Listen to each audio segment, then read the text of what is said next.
고대 국어 표기를 할 거예요. 고대 국어면은 언제? 우리나라 생겼을 때부터 언제까지? 중세 국어 전까지라고 이야기를 해서 고려 건국 전까지라고 이야기를 해주시면 돼요. 언제까지? 고려 건국을 할 때까지. 라고 확인하시면 될 것 같아요. 우리가 지금 쓰고 있는 한글이 있던 시절이 아니었었기 때문에 남의 나라 말, 한자를 빌려 쓰고 있었는데 도대체 어떻게 빌려 쓰고 있었나 걔네까지 확인을 할 거예요. 처음부터 문장을 표기하지는 않았을 거예요. 간단하게 단어 같은 것들부터 표기하기 시작했었을 텐데 처음에 첫 번째 고유명사 표기를 하면서부터 시작을 했었다. 고유명사, 일반명사와 달리 이름 같은 아이들 확인할 거고요. 금천이라고 해놓은 애들은 예전부터 곧장 금천, 이 부분이 중요해요. 한자 음으로 읽히게 되면서 한자어의 사용이 증대됩니다. 구체적으로 이야기를 하면 신라시대의 경덕왕 때부터 이러한 조치들이 취해지기 시작했어요. 그냥 경도왕이 나서서 야 귀찮으니까 그냥 한자 써놓으면 음으로 읽어 라고 이야기를 조치가 내려왔었기 때문에 이때부터 한자어의 사용이 증가되었었다. 고대 국어에 우리말이 없던 시절에서의 제일 중요한 애는 향찰이에요. 향찰에다가 별표. 향찰은 한자를 빌려 우리말을 표기할 수밖에 없었던 상황에서 한자를 빌려 우리말을 표기합니다. 두 글자로 줄여서 쓰면 글자를 빌려서 씁니다. 해서 차자 표기.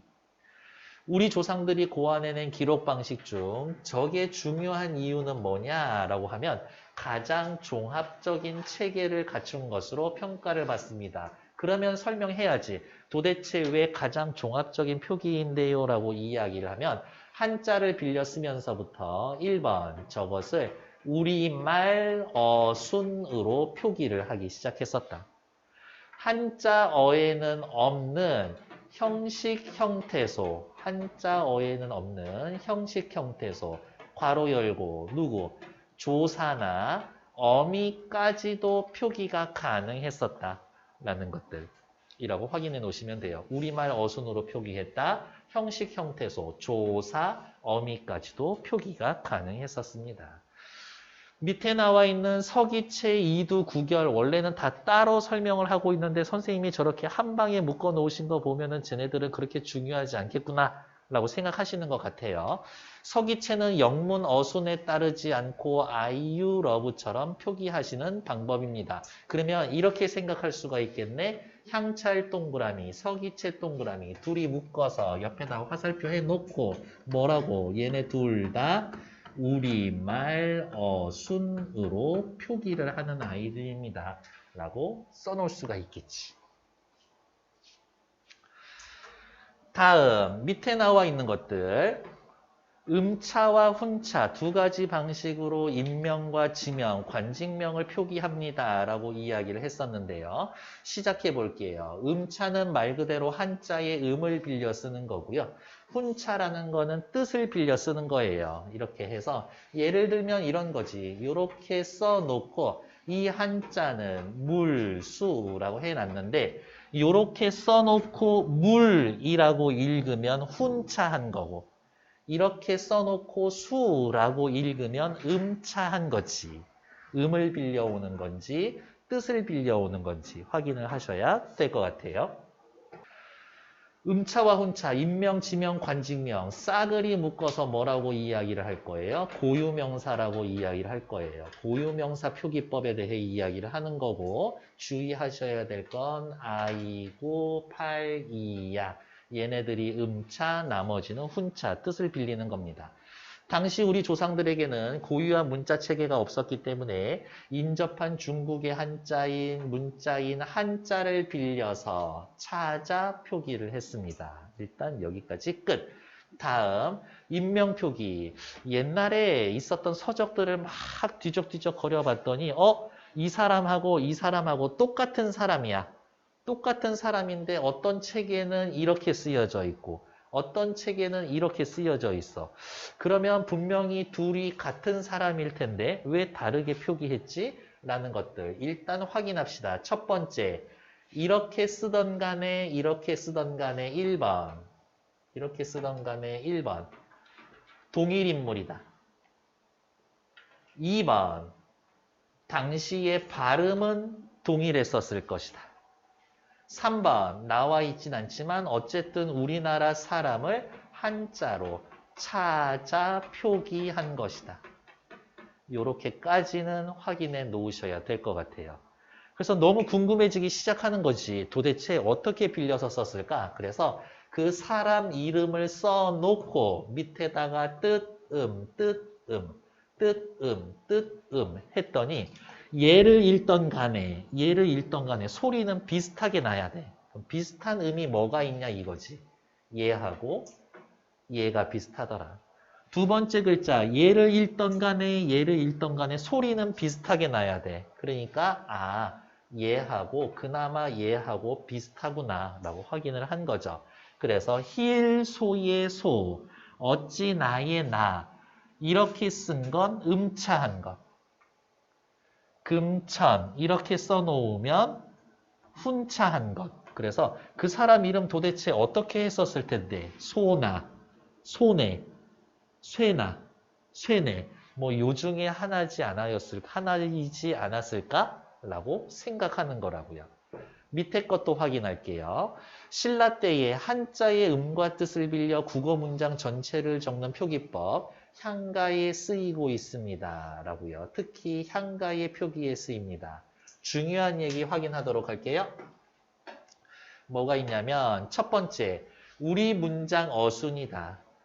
조사와 어미 등 문법적 요소까지 표기를 한다. 저는 이거를 그냥 형식 형태소라고 이야기를 했었고요. 대부분 문법적 요소는 밑에 볼게요. 실질적 의미를 가지면 한자의 뜻을 빌렸습니다. 훈차. 형식적 의미를 가진 부분은 소리를 빌려서 씁니다. 음차. 라고 이야기를 해서 이 말이 또 중요한 말이죠. 우리말 문장 전체를 표기할 수가 있다. 라는 것들. 조사까지 확인해서. 밑에 시작할게요. 서동요라는 것이 향찰 표기에 나와 있는데, 네. 시험 문제는 나올 수 있을 만한 포인트들은 몇 개 있으니까 일단 먼저 확인을 할게요. 딴 거 다 필요 없이 이렇게 써놓고 당시 사람들은 선화공주님은 이렇게 써놓고 남그지 얼어두고 이렇게 써놓고 맞동바알 밤에 뭘 안고 간다 라고 쓴 거라고요. 지금 우리한테 읽어보세요라고 이야기하면 선화공주 준 탐일지가량치고 마동 서동박을 야의무요을 폭연거여 이렇게 읽을 건데 그렇게 읽은 게 아니라 이렇게 써놓고 이렇게 읽었었다고. 왜 그랬을까? 역시 위에 나와 있는 소나 금천 얘하고 똑같은 거예요. 한자로처럼 빌려와서 써놓은 거니까 밑에다가 음뜻 다 써보는 거지. 그리고 실제 발음이 되는 누구랑 얘하고 발음이 비슷한 애들에다가 체크를 해보는 거죠. 그러니까 어떻게? 선화공주님은 남그지 얼어두고 남그지 얼어두고 맞동바알 밤에 뭘 안고 간다. 밤에 얘네 합쳐서 뭘 안고 간다. 이런 식으로 체크를 했었다고요. 괜찮나? 지금 당장은 힘들지. 근데 그냥 일단은 원리만 알고 있으면 돼요. 이렇게 써놓고 이렇게 발음을 했어. 이거 한자 아니고 한자를 빌려 쓴 향찰이야. 향찰은 음과 뜻을 빌려 쓴 거지. 음이랑 뜻이랑 뭐를 빌려서 쓴 걸까? 궁금해했기 때문에 음뜻 써보고 얘하고 비슷한 발음 나는 애들을 찾아놓은 거다라고요.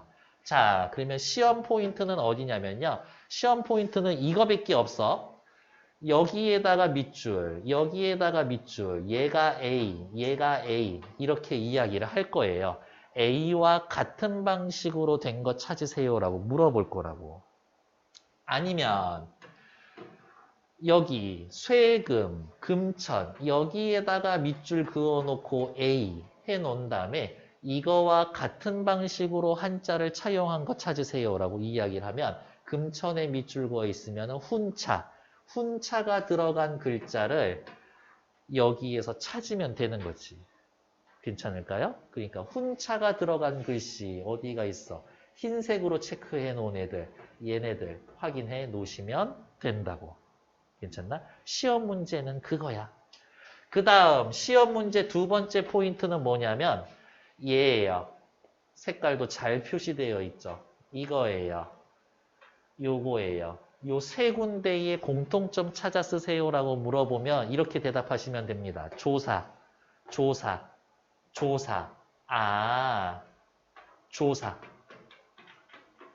형식, 형태소.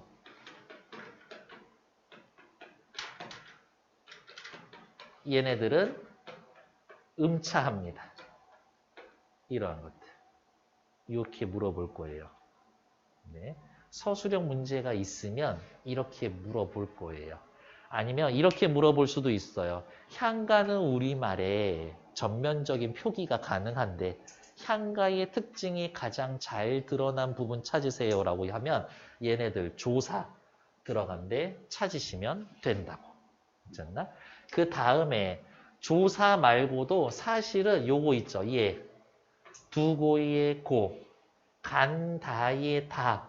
얘네는 어미거든요. 어미도 원칙적으로는 음차 해야 되는데 얘는 음차 해놨고 얘는 훈차 해놨어. 이렇게. 그러면은 규칙이 있어요. 있긴 있는데 아주 빡세게 엄격하게 그 규칙이 잘 지켜진 거는 아니라고. 이렇게 확인하시면 된다. 됐을까요? 노인네처럼 했던 얘기, 노인 비하 아니에요. 네. 했던 얘기 또 하고 하는 것 같지만 첫 번째 1번. 향찰이라는 표기다. 한자의 음과 뜻을 빌렸다. 실질적인 의미를 지니는 건 훈차. 형식적인 형태소, 문법적인 요소는 음차. 우리말 어순으로 되어 있다. 특징이 가장 잘 드러나는 건 형식, 형태소를 음차한 부분 찾으면 된다. 시험 문제는 여러 개 갖다 주고 음차, 훈차 같은 것끼리 찾는 것들. 그래서 여러분들 다음 시간부터 오시면 앞에 한 15분에서 20분 정도 테스트 볼 거예요. 미리 얘기해 줄게. 다음 시간 테스트 뭐냐면 여기 아이구파리야, 소나, 금천 밑에 나와 있는 서동요 얘네 향찰 표기 한자로만 쓰여진 거 줄 거예요. 음차, 훈차 구별해서 체크하는 거. 그게 시험 문제예요. 다음 시간에 오자마자. 네?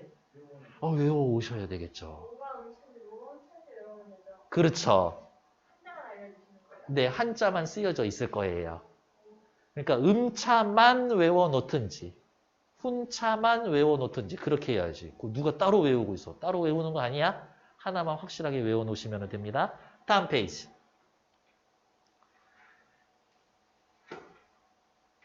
페이지 확인할게요. 서기체 이두 구결 이렇게 나와 있는데 얘네는 뭐 그렇게 중요한 얘기는 아니에요. 나중에 시험 기간 직전이 되면은 여기 앞에 빈칸 들어가 있는 시험 보기는 하겠지. 얘네들은 한번 읽어 놓으시면 될 것 같아요. 자, 다음 수업 들으셔서 다들 아실 수 있을 테지만 한글의 제자 원리 여기에 나와 있는 프린트 기준으로 해서 설명드릴 거예요.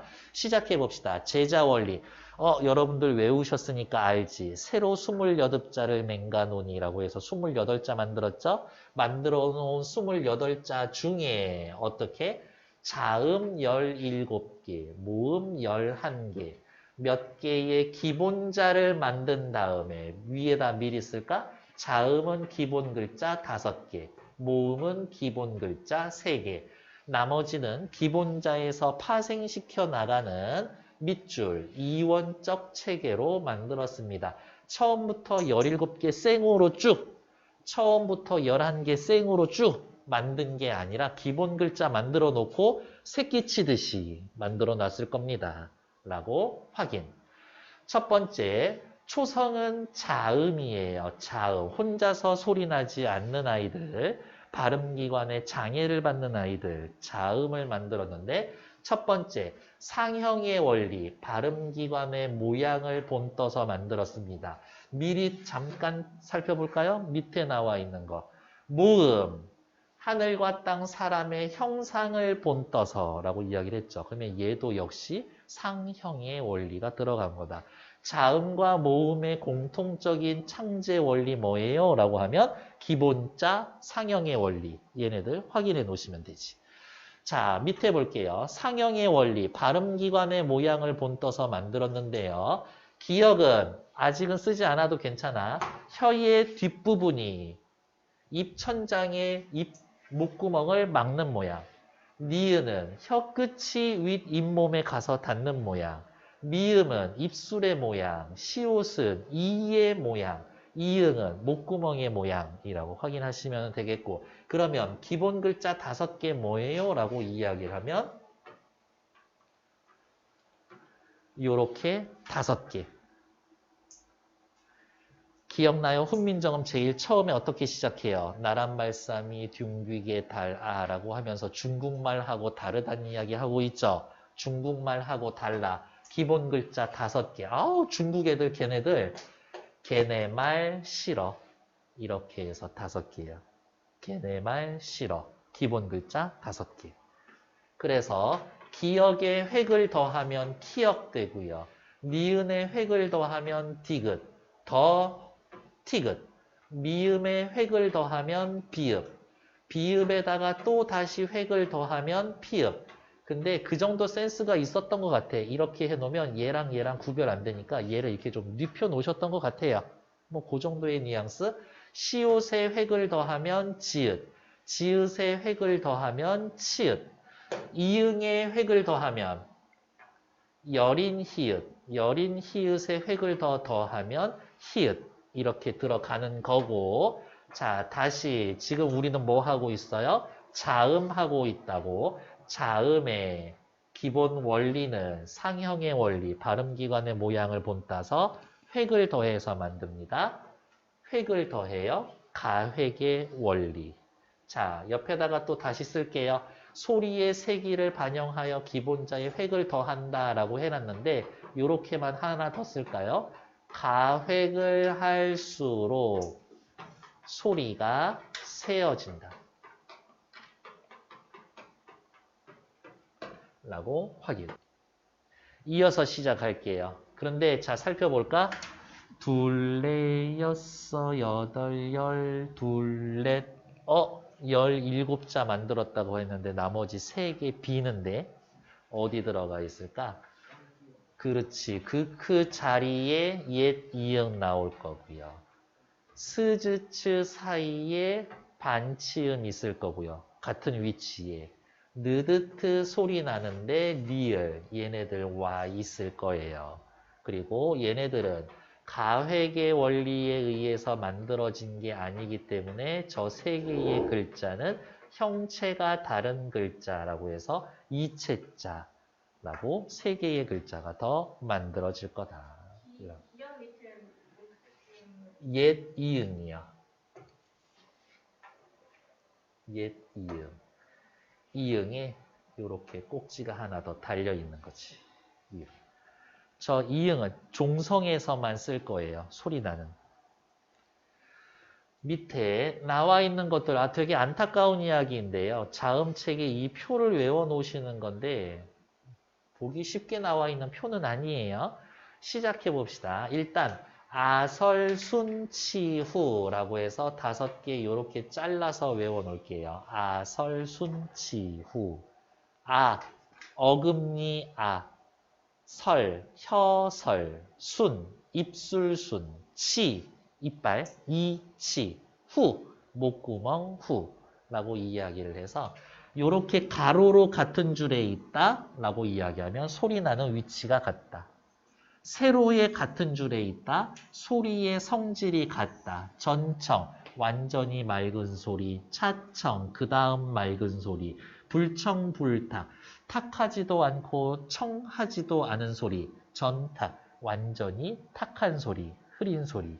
이렇게 이야기를 하는데 그냥 조상님들 느낌 받으시기에 얘네들은 좀 탁한 소리구나라고 생각하시면 되겠고 이 표를 보면서 또 주의하셔야 될 것들은 뭐냐? 여기 전탁에 들어와 있는 소리들은 현대국어로 따지면 된소리에 해당되는 애들이죠. 그 다음 두 번째 주의할 것들은 뭐냐? 얘네들 기본으로 만들어 놓은 자음 17자에 포함되는 글자 아니다. 그리고 주의하셔야 될 건 밑에 이렇게 하나만 더 쓸게요. 비읍 밑에다가 이음 쓰여져 있는 얘 이름은 순경음 비읍이라고 하는 아이인데 중세국어 문서에 많이 등장하는 아이지만 실제로 만든 글자는 아니다. 기본 17자에 들어가는 글자가 아니다. 라고 확인하시면 되겠죠. 자, 여기 정리. 훈민정음을 만들 땐 자음과 모음을 따로 만들어서 28글자 만들었고 자음 17글자 만들었는데 어떻게 만들었다? 발음기관의 모양을 본떠서 기본 글자 5개 만들고 가회계 원리에 의해서 그 다음 이체자의 원리에 의해서 17자 만들었다.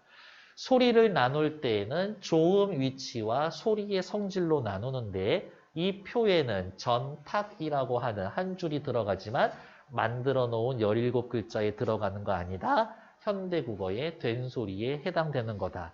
그리고 너무나 당연하고 자질구레한 이야기지만 여린 히읗, 반치음 얘네들은 현대국어에서 사라진 아이다 라고 확인해 놓으면 되겠죠.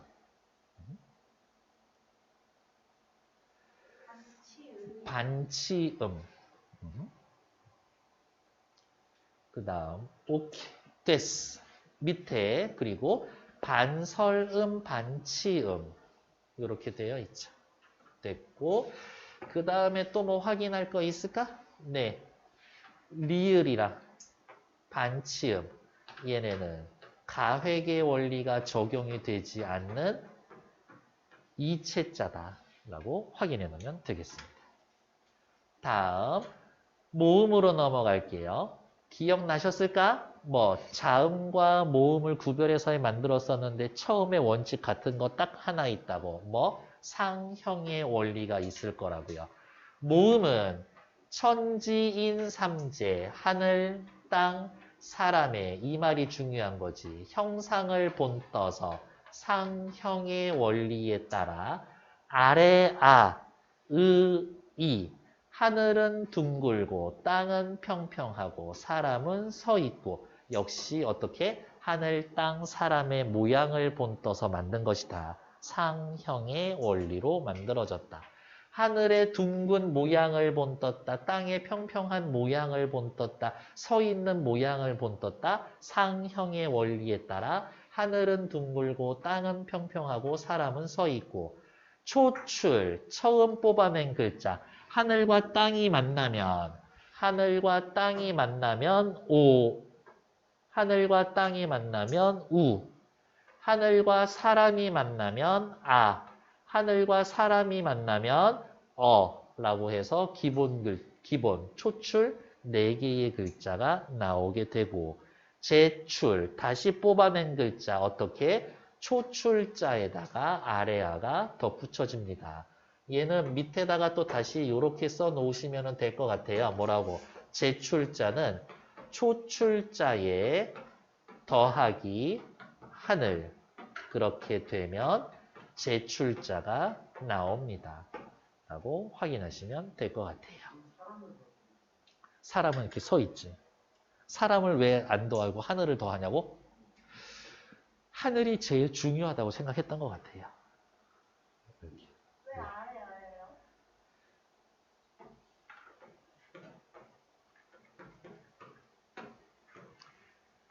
자음 아래 붙여 쓰거든요.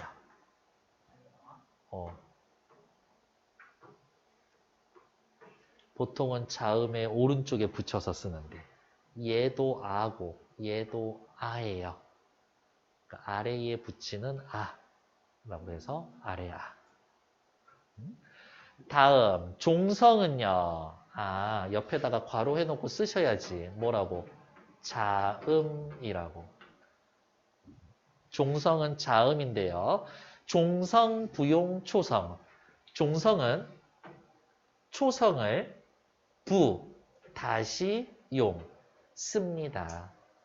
훈민정음 예의에서 종성부용 초성이라고 했으나 초성의 글자를 모두 쓸 수 있는 것은 아닙니다. 밑줄. 종성에 쓸 수 있는 받침은 8개. 이렇게 정해져 있다. 17개 다 쓸 수 있는 게 아니라 만들어 놓은 것 중에 8개. 그리고 쟤도 따로 이름이 있어요. 뭐라고? 팔종성, 가족용 이라고 팔종성, 가족용이라고 해서 종성은 8개만 있어도 충분히 쓸 수 있다. 굳이 다 17개 갖다 쓰지 마라 라고 이야기를 해 주신 거였겠네요.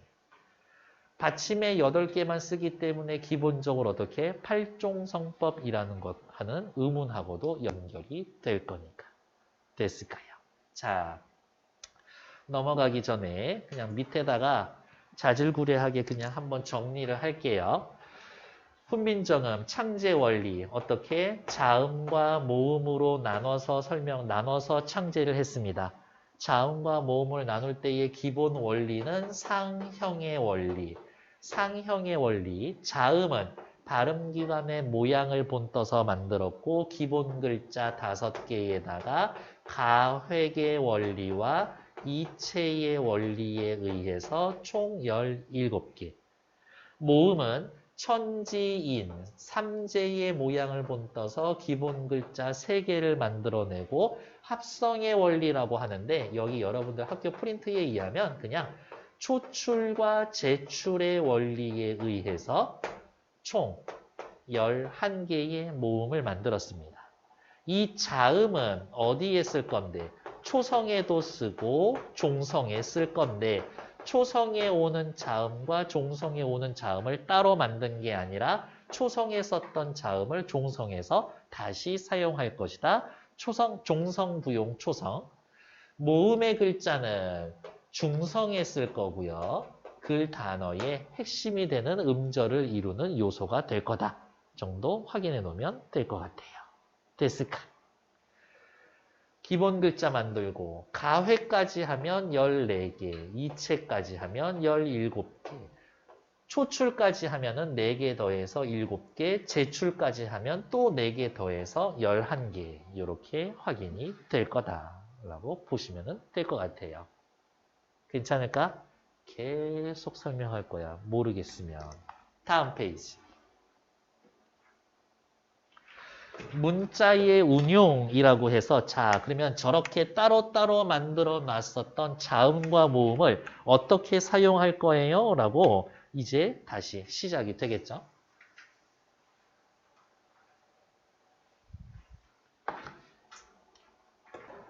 자, 문자의 운용 시작할게요. 문자 만들어 놓은 거 28개 어떻게 합쳐서 쓸 건지에 대해서 이야기할 거예요. 자, 시작해 봅시다. 연속해서 씁니다. 이런 뜻이고요. 훈민정음에서 순경음, 입술에서 나오는 소리인데 약간 좀 약하게 나는 소리들을 표기하기 위해 순음, 누구예요? 입술 소리. 입술 소리, 무브뿌프 밑에 이응을 이어 쓰는 겁니다. 다음 병서, 각자 병서, 병은 나란히 병자고요. 글자를 나란히 쓸 거예요. 어떻게? 사실은 말이 빠졌죠? 옆에다가 가로로 나란히 이런 뜻이에요. 그래서 저는 그냥 이런 식 정도로 표현을 해요. 연서 그 다음에 병서, 연서는 세로로 나란히, 병서는 가로로 나란히 이어서 쓰는 것들. 각자 병서는 같은 글자끼리 나란히 쓰는 것들. 어머, 지금 현대국어의 된소리 생각하시면 될 것 같고요. 합용병서는요, 다른 글자를 나란히 쓸 거예요. 시옷으로 시작하면 시옷계 합용병서, 비읍으로 시작하면 비읍계 합용병서, 비읍 시옷으로 쓰여져 있으면 비읍 시옷계 합용병서, 그래서 역시 학교 쌤이 말씀해 주셨겠지만 시옷계 합용병사는 나중에 얘네들 전부 다 된소리로 발음을 하고 비읍계로 시작되는 아이들은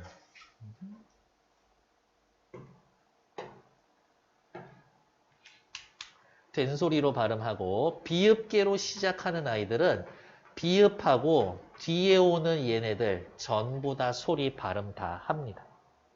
이렇게. 그렇죠. 여러분들 지금 아침에 밥 먹을 때 밥 뭐로 만들어요? 쌀로 만들죠. 요게 쌀의 원형이거든. 네.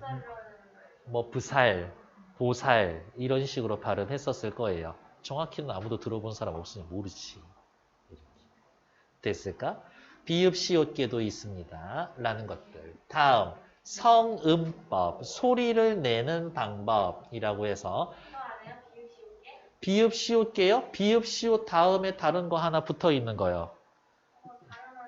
얘네들은 전부 다 발음했는지 정확히 확인이 안 돼요. 네.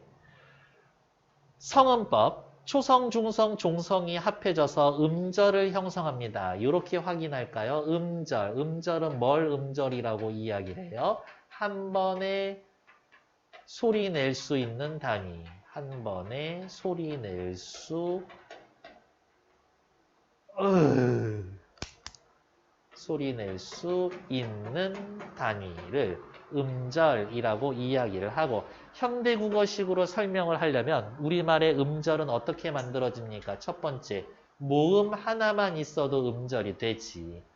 자음, 모음이 있어도 하나의 음절이 되지. 모음에다가 자음 받침을 쓰는 것도 하나의 음절이 되고요. 자음, 모음, 자음 전부 다 갖춰줘서도 하나의 음절이 될 수가 있습니다. 라고 확인해 놓으면 되고 주의해야 될 거는 뭐예요? 자음은 초성에 있을 때도 있고 없을 때도 있고 종성에 있을 때도 있고 없을 때도 있지만 모음은 항상 있더라. 음절을 이루려면 모음이 필수다. 라고 확인해 놓으면 되겠지. 다음 고유어는 종성이 없어도 음절이 구성이 됩니다. 그러면 생각해야죠. 고유어 말고 그럼 다른 말에는 종성 꼭 챙겨줘야 되나? 챙겨줘야 될 거예요. 언제? 한자어일 때. 2번에다가 별표. 동국정운식 한자음 표기라고 해서 동국, 중국 기준으로 동쪽에 있는 나라, 우리나라에서 정운, 올바르게 운영되는 한자음 표기라고 해서 중성으로 끝나는 음절에는 음가가 없는 이응을 반드시 표시를 합니다. 아이구야, 이거의 예를 이렇게 써놓으면 안 되는데?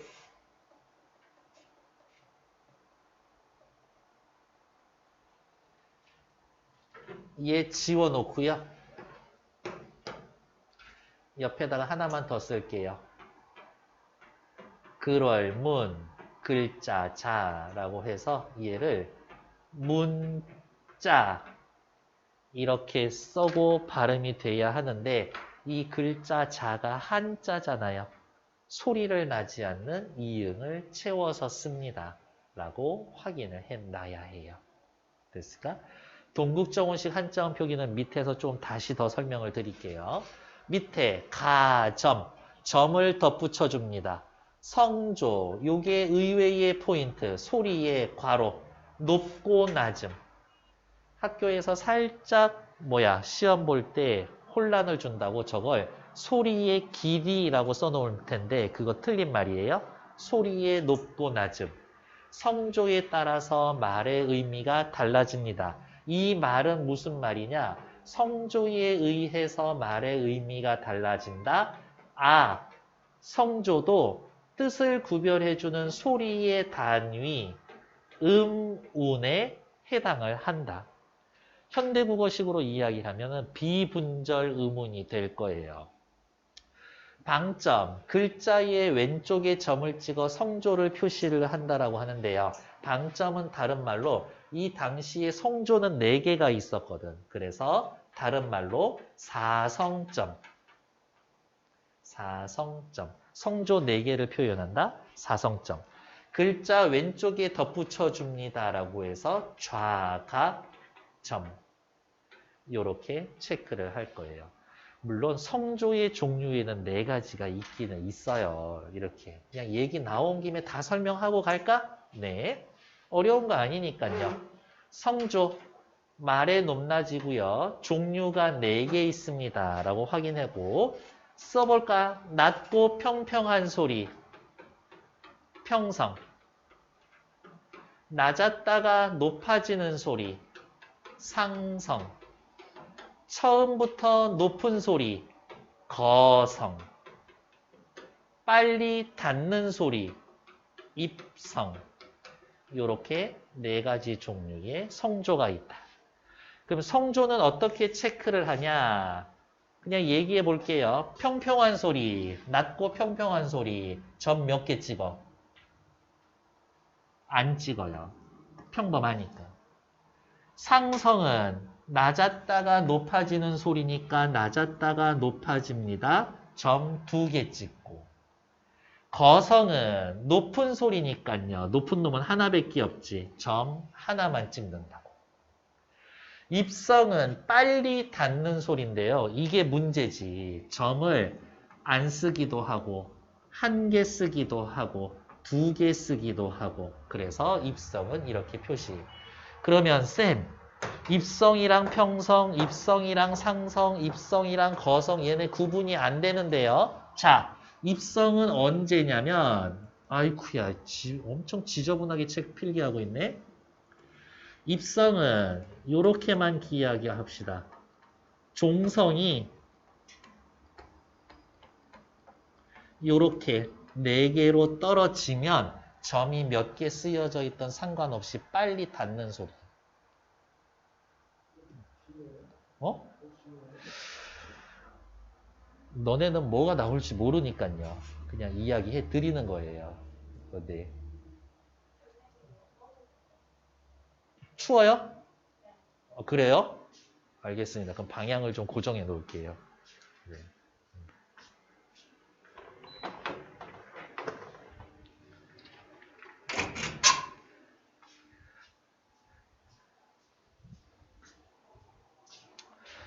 자, 다음 또 밑에 동국정운식 한자음 표기.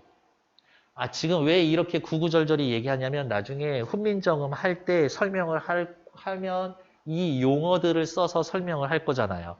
여기는 병서의 원리죠. 그러면은 동국정운식 한자음 표기예요. 그렇지. 그렇게 해야 되니까. 다음 동국정운식 한자음 표기. 너무나 당연한 이야기지만 옆에 괄호해놓고 이렇게 쓸게요. 우리말 표기에는 해당하지 않습니다. 우리말 표기에는 해당하지 않아요. 한자음 표기할 때만 쓰는 거예요. 동국정운이라고 하는 책에 나오는 한자음 표기법으로 우리 한자음을 일단 밑줄, 우리 한자음을 중국 원음에 가깝게 1번. 그리고 옆에다가 괄호해놓고 또 이렇게 쓸 거예요. 뭐라고? 이상적인 한자음 표기다.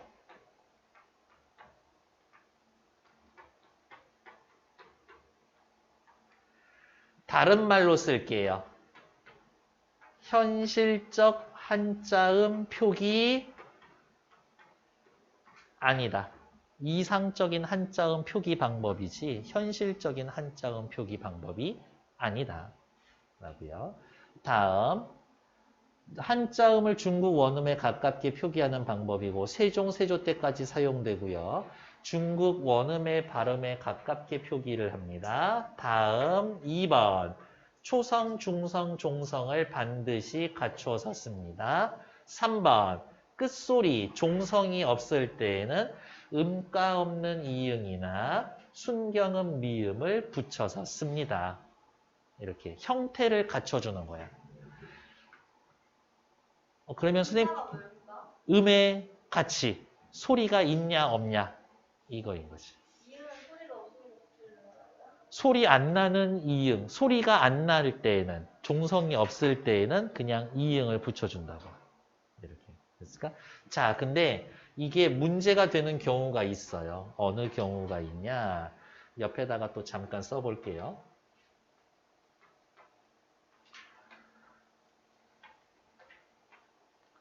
요렇게 3개 볼게요.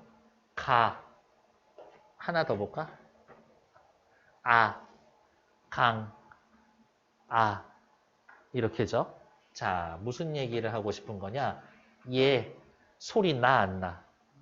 안 나요. 얘는 음가가 없어요. 여기에 강, 얘는 소리 나, 안 나? 나죠. 얘는 음가가 있어요. 발음 기호를 쓰면 이런 기호 있지. 영어의 ng, 싱, 송 할 때 ng 붙으면 받침의 소리 이응 나잖아요. 그거를 체크를 한 거예요. 데스카. 그래서 초성에 오는 이응은 소리가 없다. 일단 기억하시고 종성에 오는 소리, 이응은 소리가 나. 그러면 생각해야지. 아까 저기 예를 들었을 때 문자에서처럼 짜 해놓고 한자니까 소리 안 나는 이응을 썼는데 이렇게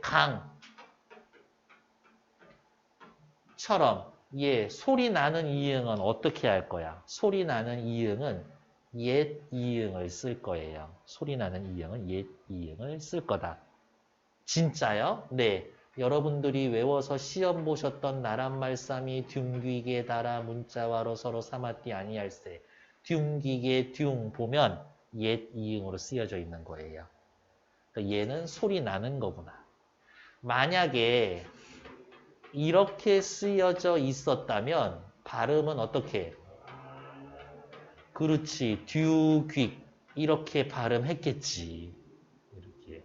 그래서 3번 옆에다가 또 쓸 거예요. 4번 어떻게? 음가가 있는 종성의 이응은 옛 이응으로 표기한다. 여기까지 하면 동국정원식 한자음 표기 더 할 말이 없지.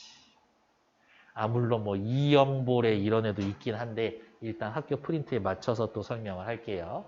다음 훈민정음은요. 뜻이 2개예요. 문자의 이름이기도 하고 책 이름이기도 하고 문자의 이름, 백성을 가르치는 바른 소리. 책 이름이기도 하고 훈민정음, 저 문자에 대한 해설서. 1443년에 창제해서 3년간의 검토를 거쳐 46년에 반포를 했고요.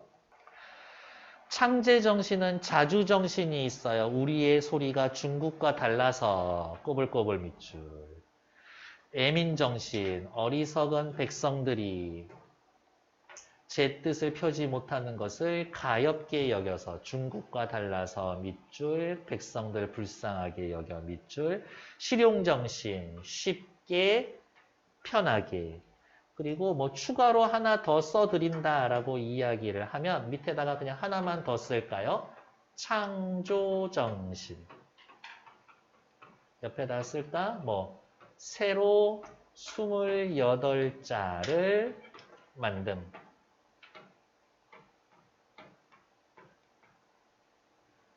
그래서 요거 3개만 이야기하시는 분들도 있고 4개까지 다 이야기하시는 분들도 있고 하니까 확인해 놓으시면 될 것 같아요. 다음 페이지. 표기 방법 새로 쓰기 했습니다. 띄어쓰기 하지 않았어요. 여러분들 교과서에는 나란말싸미 둥기게 달아 어쩌고 쓰여져 있지만 실제 책으로는 이렇게 새로 쓰기 되어 있더라고요. 자, 표기 방법. 쟤네들은 또 확인해 놓을 것들이 있죠. 하지만 다행히 어려운 이야기는 아니니까요. 이어적기, 개념만 정리하시면 돼요. 연철, 소리 나는 대로 표기합니다. 밑줄. 소리 나는 대로 표기합니다. 밑줄.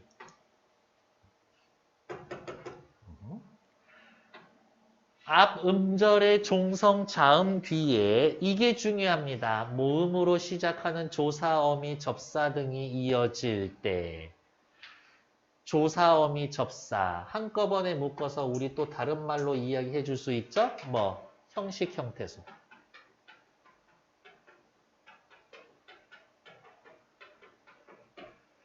모음으로 시작하는 형식 형태소가 이어지는 경우 받침자음을 뒤로 연결해서 뒷음절의 초성으로 표기를 합니다. 말이 좀 어려운가? 그러면 옆에다가 이런 식으로 생각해 보는 거는 어떨까요? 체언 더하기 조사가 올 때, 용언 활용할 때, 어간 뒤에 어미가 붙을 때, 혹은 단어 합성할 때, 어근 뒤에 접사가 결합을 할 때, 여기 뒤에 있는 조사, 어미, 접미사가 모음으로 시작을 하고, 앞에 오는 체언, 어간, 어근에 발음이, 받침이 있으면 그냥 뒤로 넘긴다고. 이렇게. 무조건 넘기는 게 아니라 요 셋 중에 하나 걸릴 때만 이어적기, 거듭적기, 끊어적기 이렇게 활용을 하는 거라고요. 거듭적기는요. 앞 음절의 종성 자음 뒤에 모음으로 시작하는 조사어미 접미사가 올 경우 앞 음절의 받침 자음을 2번 거듭해서 하나를 뒤에 초성으로 쓰는 것. 맘을 앞에 종성이 자음으로 끝났죠. 뒤에 모음으로 시작하는 조사가 왔지. 맘, 미음 2번 쓰는 거. 그게 거듭적기. 중복되었다, 중철. 끊어적기는요.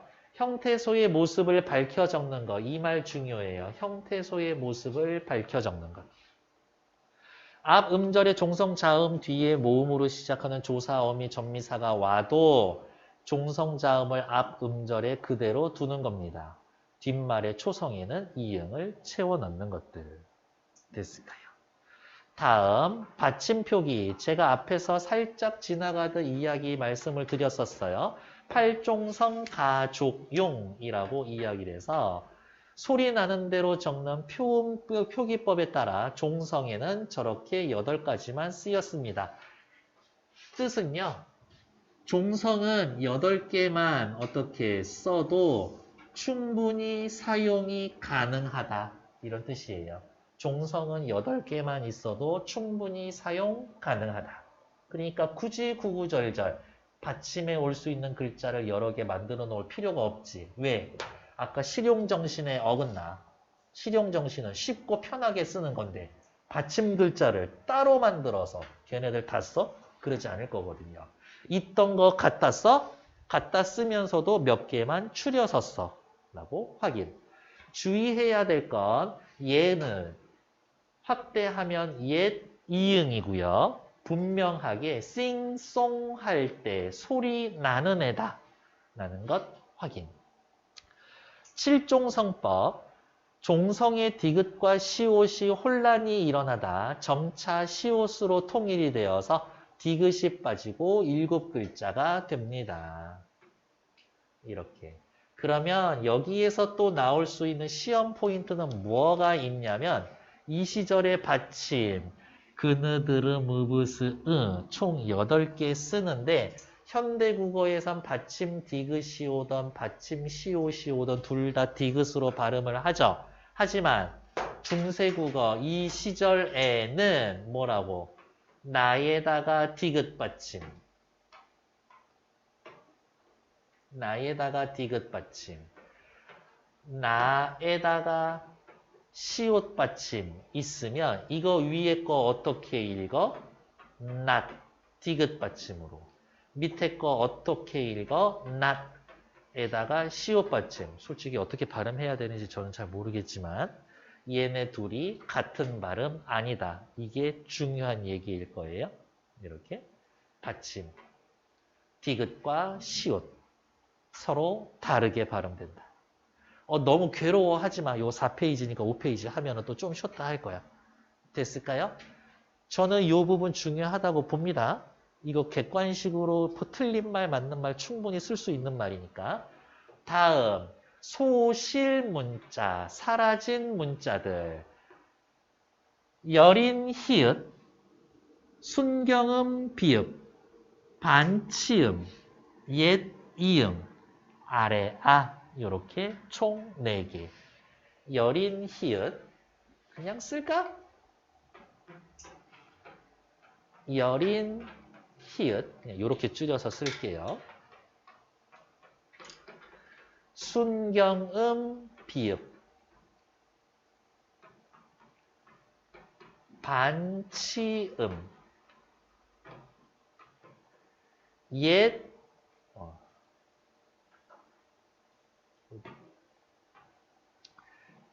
옛, 이응. 아래, 아. 이렇게 확인을 할게요. 여기 순경음 비읍은 애초에 처음에 만든 17자 글자가 아니니까 신경 쓸 필요는 없는데 요거 있죠. 얘네 4개는 소실된 순서대로 써주셨네. 요렇게 순서대로 없어졌어요. 얘는 엄청 오랫동안 살아남아 있었던 애입니다. 그래서 학교 선생님도 이렇게 이야기하실 거예요. 10원 들고 산에 가서 사과를 사 먹고 씨만 남았어요. 이 순서대로 없어졌을 거라고. 10원 들고 산에 가서 사과 먹었더니 씨만 남았습니다. 이 순서대로 없어졌을 거라고. 그 정도만 확인하시면 될 것 같은데, 자, 일단 쓰여져 있으니까 읽어는 볼게요. 여린 히읗, 된소리 등의 부호 등의 기능을 했으나 15세기에는 거의 사라졌습니다. 그게 무슨 말인지 모르겠어요. 얘 발음 쓰시면 됩니다. 얘 어떻게 발음을 한다고? 갈, 길 이렇게 발음할 거라고요. 갈, 길. 훈민정음에 홀 빼이셔도 할 때 홀 다음에 배를 빼라고 발음했었을 거예요. 다음 순경음 비읍 15세기 중반부터 반모음 오우로 변하여 이중모음으로 형성됐다라고 하는데 아이쿠야 반모음 오우는요 그냥 이렇게 생각합시다. 영어에 W 됐다고. 그러니까 여기 볼게요. 더, W, 얘 어떻게 발음할 거예요? 워라고 발음할 거잖아요. 더워. 반치음, 시옷에 대립되는 유성 마찰음으로 유성음, 울림소리 사이에서 쓰였으나 임진왜란 이후에 소멸이 됩니다. 이 스이에 가까운데 약하다고. 그러니까 그냥 쓰지 마. 이응으로 그냥 채워 써. 이런 식으로. 옛 이응, 현대의 받침의 이응. 받침의 이응이니까 계속 아까 체크하는 건데요. 소리와 같이 쓰였으나 나중에는 그 형태가 이응으로 바뀌었습니다. 아래 아, 둘째 음절 이하에서는 아가 오, 아로 결합했고요. 첫째 음절에서는 아로 바뀌었습니다. 라고 이야기를 하는데 네, 이해하기 쉬우려면 요거 2개는 일단 기억하지 않으셔도 괜찮아요. 자, 이 아래 아는 나중에 뭐가 문제가 되면 바로 이것 때문에 문제가 돼요. 볼게요. 으로 바뀐다고. 양성모음인데 음성모음으로 바뀌어버린다고. 어떨 때는 양성이 그대로 양성으로 바뀌었는데 어떨 때는 양성이 음성으로 바뀌게 된다고. 밑에 단어 예를 하나만 쓸게요.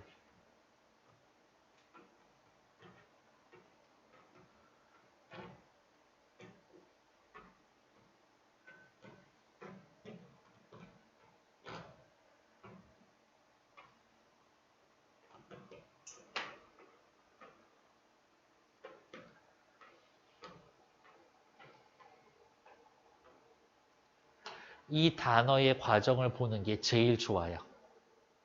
이렇게. 마을. 사람들 사는 마을. 자, 무슨 얘기를 하고 싶은 거냐? 1단계. 이 단계에서는 뭐? 반치음이 사라졌죠. 다음.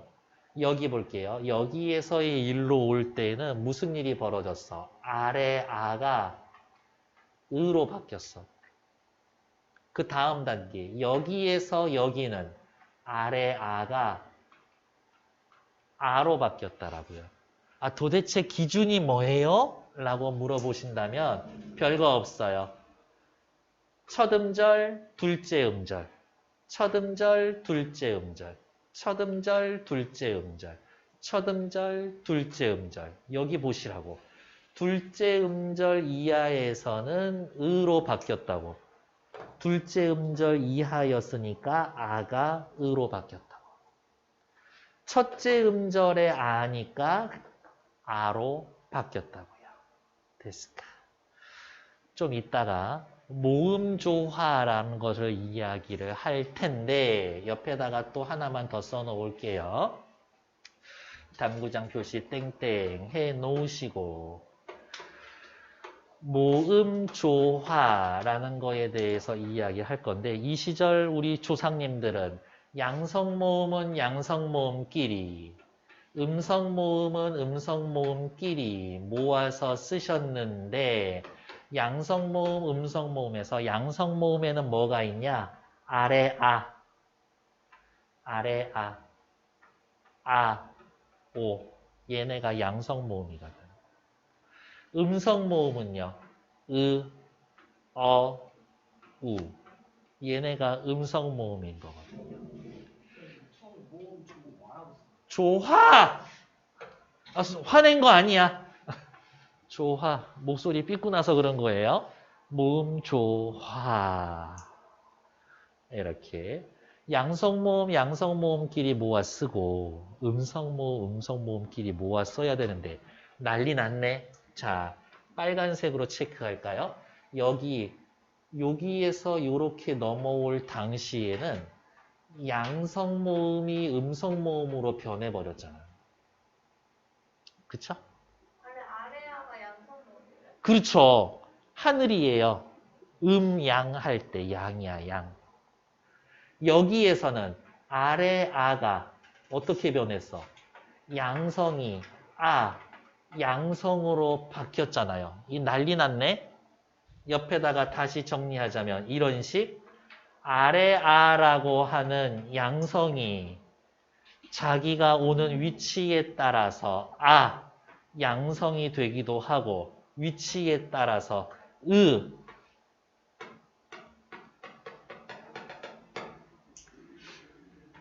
음성이 되기도 하고 이런 박쥐 같은 녀석. 그러니까 어떻게 양성이면 계속 양성, 음성이면 계속 음성 이렇게 갔어야 되는데 어때? 아래 아가 되기도 하고 의가 되기도 하면서 여기 지켜지던 이 모음 조화가 혼란해지기 시작할 거라고요. 모음 조화가 혼란해져요. 왜요? 아래 아가 이렇게 반영되기 때문에. 그래서 어떻게 굳이 따지면 요 정도 될 거예요. 굳이 따지면 요 시기 때부터 모음 조화에 혼란이 생길 것이다. 라고 확인해 놓으시면 돼요. 응? 네. 이렇게 했겠지. 저때 혼란이 있었다고요? 그쵸. 저 때부터 모음 조화에 혼란이 생기기 시작하는 거지. 근데 그냥 제 생각에 귀찮아. 그런 것까지 하나하나 맞춰서 하기에. 성조도 글자 옆에 언제 점 찍고 있어. 편하려고 만들어 놓은 옆인데 이 옆에 점이 한 개인지 두 개인지 헷갈려. 그래서 금방 없어져 성조는. 이렇게. 언어의 경제성에 의한 거예요. 그럼 저 숙련한 비율을 네. 애초에 그 선생님은 거기 없었던 거예요? 네. 만들었었던 28자에 안 들어가요. 근데 왜 있는 거죠? 엄청 많이 썼거든, 저 발음을. 근데 왜 안 썼어요? 안 써 있어요? 어디에? 많이 쓰는데 왜 안 써 있어요? 비읍이 있어서. 그러니까 당시로 가면은 엄청 고민했을 것 같아. 이 브랑 순경은 비읍이랑 소리 다른데 하나 만들까? 만들기라고 하기에는 글자 이게 너무 비슷한데 애들 편하라고 하는 건데 또 하나 더? 나 될 수 있으면 줄일 수 있으면 더 줄이고도 싶은데 뭐 이런 마음이었을 것 같아요.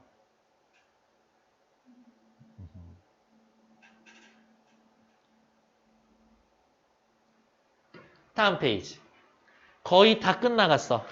이제 여기 있잖아요. 모음 조화.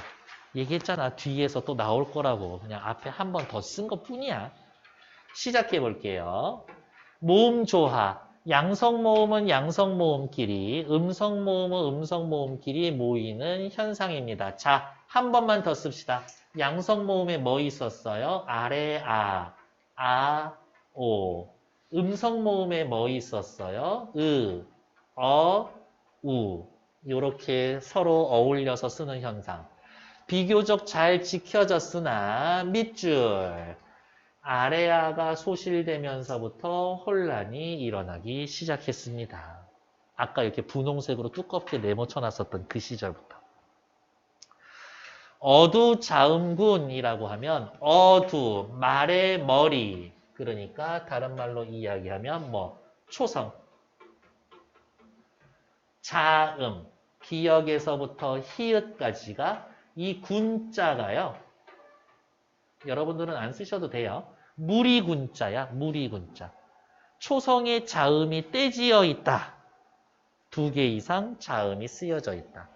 단어의 첫머리에 오는 둘 또는 둘 이상의 자음 연속체.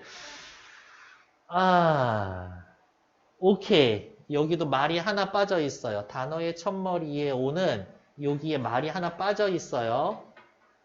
서로 다른 둘 이상, 둘 또는 그 이상의 자음 연속체. 이렇게. 중세국어에는 비읍계, 시옷계 있었으나 17세기 즈음에는 모두 된소리로 발음합니다. 요거 있죠. 서로 다른 이 말이 왜 중요하냐면 여러분들 외웠던 훈민정음에 날로 쑤매 뼈난키 하고저 할 따름이니라 할 때 이 비읍 시옷은 순경음 비읍이라고 할 거예요. 저기 어두자음군이라고 할 거예요.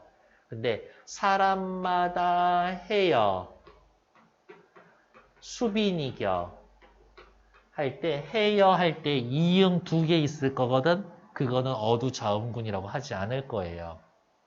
문자와로 서로 삼았디 아니할세 지읒 2개 얘는 글자를 가로로 나란히 쓴 병서의 원리 하고 끝날 거지.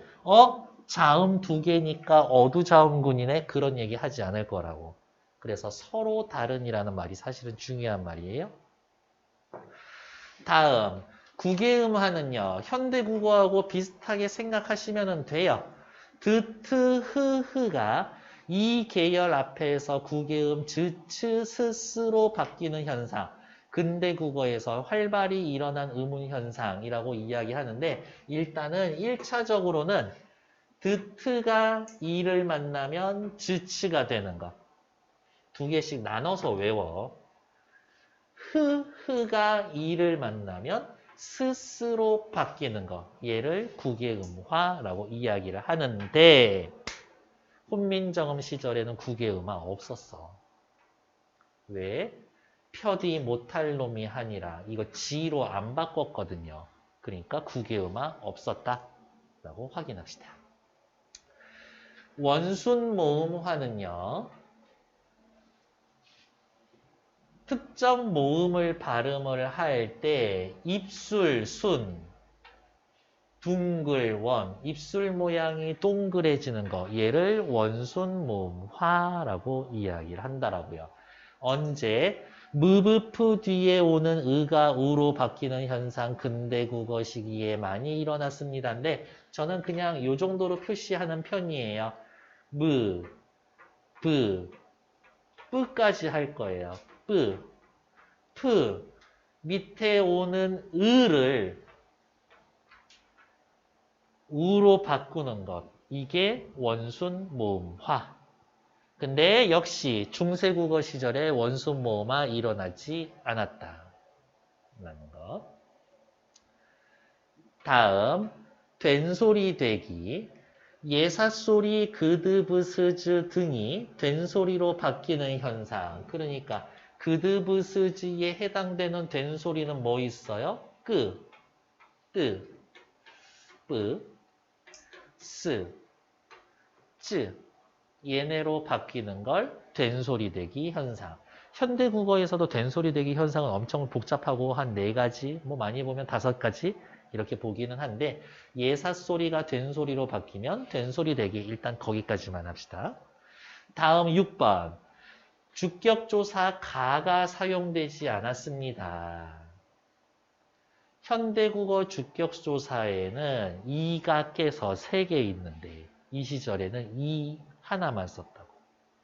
중세국어에서는 요거를 사용했습니다라고 해놨는데 됐어. 옆에다가 다시 정리할 거예요. 이 시절의 주격조사는 이 하나밖에 없었으나 형태는 3가지 형태가 있었습니다.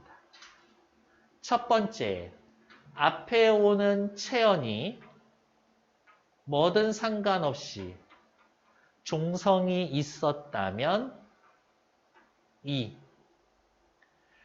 앞에 글자가 종성 없이 이로 끝나면 이. 아야, 어여, 오요, 우유, 이 할 때 이로 끝나면 안 쓰고 이를 제외한 나머지 모음이 올 때에는 이응 띄고 이만 쓴다고. 이렇게. 예를 들게요. 능히 실어 펴디 못할 놈. 앞에 받침이 있죠. 이때는 이를 썼다고. 그리고 이제 이어적기 해서 놈이라고 썼겠지. 다음 용비어천가의 제2장 혹시 기억나요? 첫 줄 어떻게 시작해? 불휘 깊은 남간 바람에 안위밀세 곧듀고 여름하나니 이렇게 시작할 거거든요. 불휘 이로 끝나요. 그러면 얘 해석은 2가지야. 뿌리 가 2가지로 해석이 됩니다. 2로 끝났기 때문에 얘 주격조사 올 일이 있으면 쓰지 않는다. 부모 이 이외의 모음으로 끝났죠. 그땐 이 이렇게 쓸 거라고. 왜 이렇게 있어요? 네. 공자 이 공제 이렇게 읽을 거예요. 그리고 해석은 이렇게겠지. 사람이 뿌리가 부모께서 공자께서 이런 식으로는 또 좀 높임 표현 써줬어야지. 자, 단어의 의미 변화 양상. 어려운 얘기는 아닌데 한 문제 정도는 시험 내줄 수 있어요. 의미 확대. 단어가 지시하는 범위가 원래보다 넓어진 경우. 옛날에 영감이라고 하면 정삼품, 종이품, 벼슬한 사람이 영감이야. 근데 지금은 나이만 들면 다 영감 될 수 있죠. 영감이라고 불러줄 수 있는 사람들 수가 늘어났어. 그러니까 확대. 단어의 의미가 전보다 좁아진 경우. 옛날에 놈 하면 사람 전체야. 근데 지금은 놈이라고 부를 수 있는 건 어떻게? 폭이 줄어들었잖아요. 그러니까 의미 축소.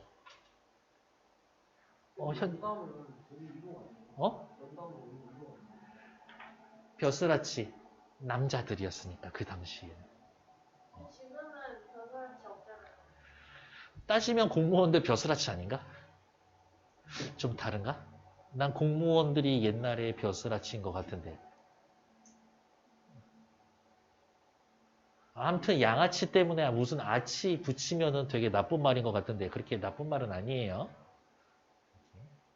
다음 의미 이동, 완전히 뜻이 바뀌는 것. 어여쁘다 하면 옛날에는 불쌍하다였는데 지금은 예쁘다야. 불쌍하다와 예쁘다는 전혀 상관이 없지. 그러니까 의미 이동. 됐을까요? 하나만 더 할게요. 나란 말씀이 둥기게 달아 했었을 때 말씀은 옛날에는 무슨 뜻이었어? 말이었죠. 하지만 지금은 어른들이 하시는 것들만 말씀이라고 하지. 이 말씀은 의미 확대, 축소, 이동 중에 누구야? 그렇지. 그럼 옆에다가 말쌈 하나 더 쓸게요. 실어 편이 못할 놈이 하니라. 놈 저기서 했었었구나. 오케이. 방금 한 거를 기억을 못하고 큰일 났네. 이런 식으로. 됐을까요? 네. 어? 어리다는 여기. 어린 백성. 감사해요. 어리다. 옛날에 무슨 뜻이었었어? 그렇지. 근데 지금은 그쵸. 나이가 젊은 이런 뜻이지. 그럼 걔는 의미 이동 축소 확대? 그렇지. 그러면 어리다는 여기에다가 쓰면 되겠네요. 이렇게. 또 뭐 있을까? 방송. 옛날에 죄인 풀어주는 걸 방송이라 그랬거든요. 지금은 브로드캐스팅이죠. 방송. 그거는 의미가 두 개 있는 거 아니에요? 지금은 그 죄인을 풀어준다고 할 때 방송이란 단어를 쓰지 않으니까. 됐나요? 수고하셨어요. 우리 한 10분만 쉬었다가 할 거예요.